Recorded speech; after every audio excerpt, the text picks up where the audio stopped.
The 1985 Chicago Bears, the 2000 Baltimore Ravens. These are some of the greatest defenses of all time.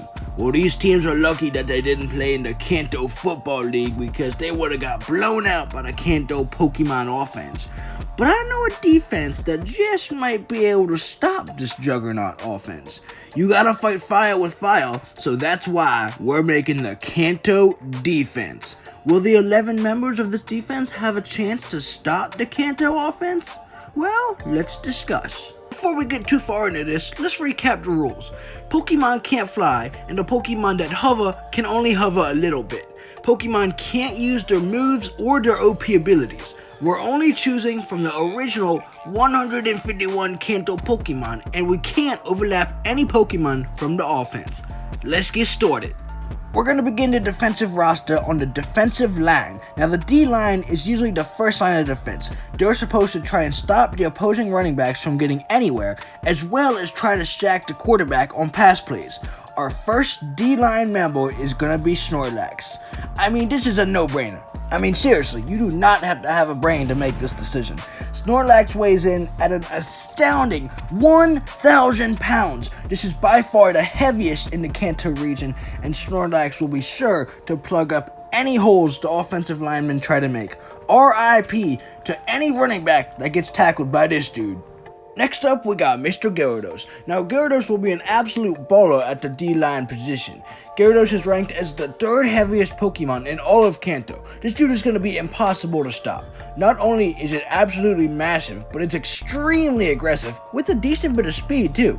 If Gyarados breaks through the O-line, kiss your quarterback goodbye. So those are the interior D-linemen. Next, we got the defensive ends. Defensive ends need to be a little bit more agile. They gotta contain any running backs so they don't break on the outside and get a good run. They also violently rush the quarterback on pass plays and try to pressure them as much as possible. Our first defensive end is gonna be Mr. Onix.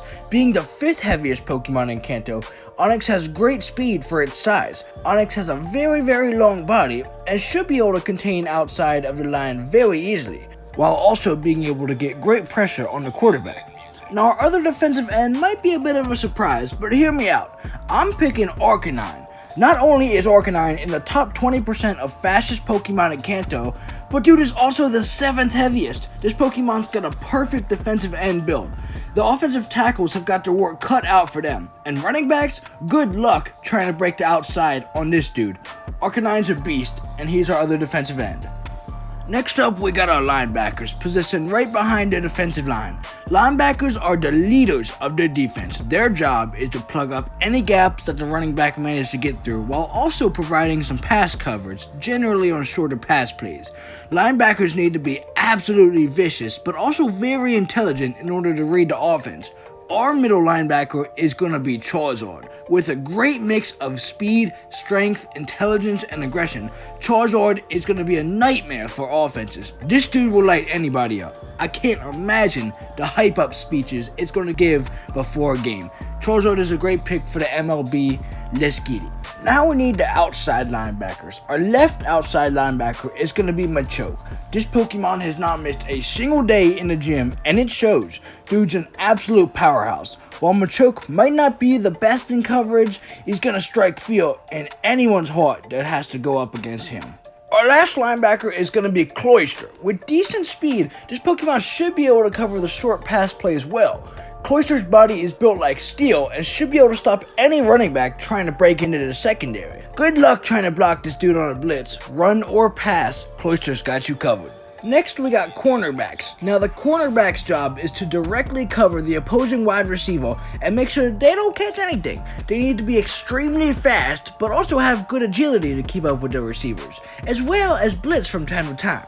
Our first cornerback is going to be Alakazam. With elite speed, this Pokemon should have no problem covering even the best receivers. What it may lack in size, it makes up for with intelligence. No doubt this dude watches a ton of film and will know how to play extremely well against any given opponent. The offense is going to bend easier than spoons with this dude in coverage. Our next cornerback is going to be the bug-type menace himself, Scyther. This Pokemon is just as fast as Alakazam, but actually weighs more and has better intangibles. Its pure athleticism and aggression will surely frustrate any wide receiver trying to get open. Its long arms will definitely help it rack up some interceptions as well.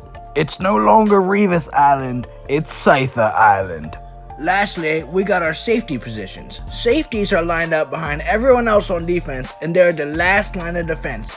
Basically, if the linemen, the linebackers, and the corners fail, it's up to the safeties to save the day. They often help out with coverage, but they do sometimes blitz as well. Our first safety, we're gonna go with Tauros. Now hear me out on this one. Tauros is the 10th fastest Pokemon in the Kanto region and is a few McChickens short of 200 pounds. To me, that sounds like one of the hardest hitters in the game. Imagine if Ed Reed and Troy Polamalu had a kid and all their athletic and hard-hitting abilities went into it. That's Tauros. Dude's gonna be hit sticking left and right. You know what they say, 70% of the world is covered by water, the other 30% is covered by Tauros. Lastly, but not leastly, we got Mr. Zapdos. Even without being able to fly, Zapdos has great chase down speed. No deep ball is safe with Zapdos in the secondary. Not only that, but the intimidation factor is real. If I was a wide receiver, I would think twice about running to Zapdos' side of the field. With Zapdos and Tauros back there, offenses are going to have a very hard time getting any deep passes. Well, that's the Kanto defense, y'all. We just finna do a quick overview right quick. For the defensive line, we got Snorlax and Gyarados plugging up any holes in the middle. We got Arcanine and Onix containing the outside and pressuring the QB. We got Charizard leading our defense at the middle linebacker position. Machoke and Cloyster right next to him laying out hit sticks. For our corners, we got Alakazam locking down wide receivers with his great speed and intelligence. And we got Scyther Island on the other side deflecting passes and getting picks. Lastly, we got our safeties, Tauros and Zapdos, defending the backfield and punishing anyone that dares go into the secondary.